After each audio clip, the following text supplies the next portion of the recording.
எல்லா நடிகைகளும் எல்லா நேரத்திலும் மேக்கப்படுவதில்லை. படப்பிடிப்பு சமயங்களில் மட்டும் மேக்கப்படுவார்கள். ஆனால் படப்பிடிப்புக்கு எப்படி மேக்கப் போட்டுக் கொள்கிறாரோ அதே மாதிரி பொது நிகழ்ச்சிகளுக்கும் மேக்கப் போட்டு தான் வருவார் சரோஜாதேவி. தமிழில் அவர் கடைசியாக நடித்த படம் ஆதவன். அந்த படத்தில் சூர்யா கதாநாயகன்.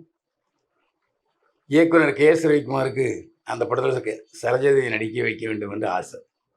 நேராக போய் பெங்களூரில் கதை சொல்லியிருக்காரு.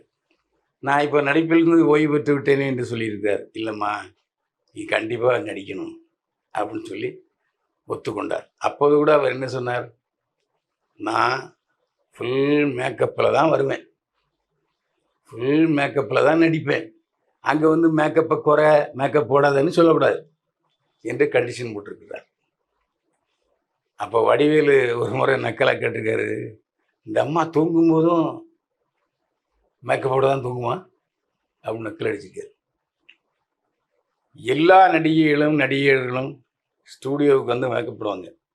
ஆனால் வீட்டிலிருந்தே ஃபுல் மேக்கப்போடு வருகிறவர் சரோஜாதேவி மட்டுமே.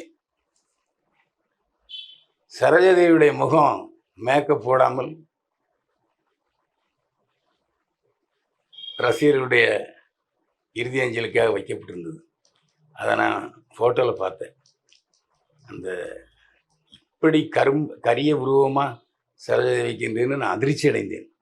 முதல்ல மேக்கப் போடாத சரோஜாதேவியை நான் பார்த்தேன். மனசுக்குள் பூகம்பம் வெடித்தது. அப்பேற்பட்ட அழகை சரோஜாதேவி இப்படியா இருந்திருக்காங்க என்று மனசு வருத்தப்பட்டது.